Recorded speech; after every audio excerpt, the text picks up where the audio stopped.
एक अगर हम सोचें कि कोई एक नियम तोड़ता है और उसे एकदम सख्त सजा मिलती है, बिल्कुल। लेकिन अगर वही इंसान अपने साथ कुछ और लोगों को वही नियम तोड़ने के लिए मना ले, तो मतलब वो सजा अचानक एक लीगल राइट बन जाती है।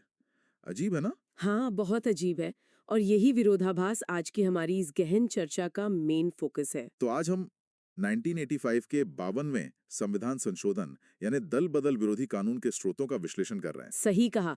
हमने इसके लिए कई ऐतिहासिक दस्तावेजों, संसदीय बहसों और सुप्रीम कोर्ट के फैसलों को देखा है, ताकि समझ सकें कि ये 10वीं अनुसूची का सिस्टम आखिर काम कैसे करता है। 60 के दशक में ना भारतीय राजनीति में वो आया राम गया राम वाला जुमला बहुत फेमस हुआ था। अरे हाँ, वो तो बहुत पॉपुलर था। हाँ, तो नेता इतनी जल्दी पार्टियां बदल रहे थे कि सरकारें बिल्कुल ताश के पत्तों की तरह गिर रही थी। और इसी को रोकने के लिए राजीव गांधी के टाइम में ये सख्त कदम उठाया गया था। चलिए, सबसे पहले दस्तावेजों के आधार पर समझते हैं कि इसमें अयोग्यता यानी डिस्क्वालिफिकेशन का फंदा कैसे कसता है। तो अगर हम नियमों को देखें तो ये ना सिर्फ पाला बदलने तक लिमिटेड नहीं है। अच्छा। हाँ, मान लीजिए कोई विधायक या सांसद अपनी मर्जी से पार्टी छोड़ता है तो उसकी कुर्सी तो तुरंत चली ही जाएगी। हम्म। और अगर सदन में वोटिंग के टाइम वो अपनी ही पार्टी के विप मतलब आधिकारिक निर्देश के खिलाफ वोट करता है। या वोटिंग से ही गायब रहता है तो भी वो अयोग्य हो जाएगा। बिल्कुल सही। ये तो नियमित सदस्यों की बात हो गई, लेकिन दस्तावेजों में निर्दलीय और मनोनीत सदस्यों को लेकर भी तो कुछ पेच हैं। हाँ, वो नियम थोड़े अलग हैं। मुझे हमेशा ये उलझन रही है हम्म कि जो निर्दलीय चुनाव जीतते हैं, क्या वो बाद में किसी सत्ताधारी दल में शामिल हो सकते हैं? इसका सीधा सा जवाब है नहीं। चुनाव जीतने के बाद अगर कोई निर्दलीय किसी राजनीतिक दल का दामन थामता है तो उसकी सदस्यता तुरंत रद्द हो जाएगी। ओ, तो वो ज्वाइन नहीं कर सकते? एकदम नहीं कर सकते। और जो मनोनीत या नॉमिनेटेड सदस्य होते हैं ना, हम्म। उन्हें 6 महीने का एक ग्रेस पीरियड मिलता है। हाँ। वो चाहे तो इस दौरान पार्टी चुन सकते हैं, हम्म। लेकिन 6 महीने बीतने के बाद ज्वाइन करेंगे तो वो भी बाहर हो जाएंगे। अगर मैं इसे एक उपमा से समझाऊं, तो ये बिल्कुल वैसा है जैसे कोई खिलाड़ी चुना तो एक क्रिकेट टीम के लिए जाए, हम्म लेकिन मैदान पर जाकर अचानक विरोधी टीम के लिए रन बनाने लगे।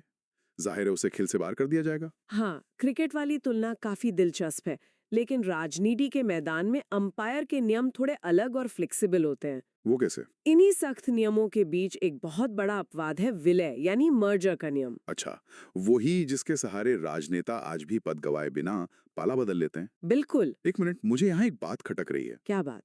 अगर एक या दो लोग पाला बदलें तो हम्म वो दलबदल है और गैर कानूनी है, लेकिन अगर एक बड़ा समूह एक साथ चला जाए तो वो विलय है और पूरी तरह वैध है। कानून तो यही कहता है।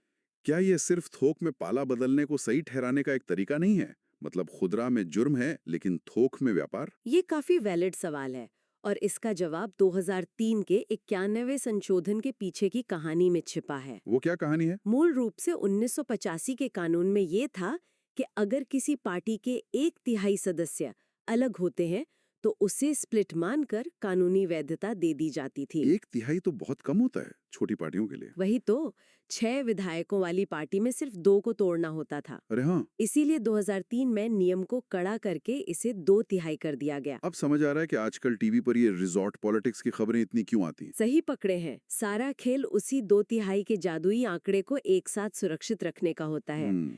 इसके अलावा एक अपवाद स्पीकर के लिए भी तो है ना। हाँ, सदन में निष्पक्षता बनाए रखने के लिए स्पीकर या चेयरमैन अपनी पार्टी से इस्तीफा दे सकता है और उसकी सदस्यता नहीं जाती। लेकिन जब थोक में विलय और दलबदल के बीच की रेखा इतनी धुंधली है, तो ये तय कौन करेगा कि जो हुआ वो लीगल है या इलीगल?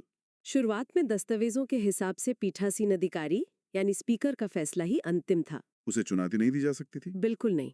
लेकिन 1992 में किहोतो होलोहान केस से एक ऐतिहासिक मोड़ आया। सुप्रीम कोर्ट वाला फैसला? हाँ, सुप्रीम कोर्ट ने साफ कर दिया कि स्पीकर का निर्णय कोई पत्थर की लकीर नहीं है।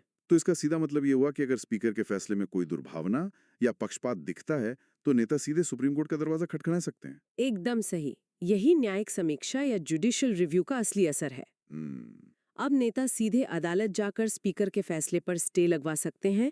इससे सत्ता और न्यायपालिका के बीच एक नया संतुलन बन गया है। और ये तार्किक भी लगता है, क्योंकि कोई भी स्पीकर पहले तो किसी राजनीतिक दल का हिस्सा होता है ना। बिल्कुल होता है। तो भारी राजनीतिक संकट के समय उनसे एक पूर्ण निष्पक्ष अंपायर की उम्मीद करना शायद प्रैक्टिकल नहीं है। तो इस पूरे सफर का सार यही है कि 10वीं अनुसूची ने सरकारों को रातों रात गिरने से बचाने की एक मजबूत कोशिश की है। हाँ।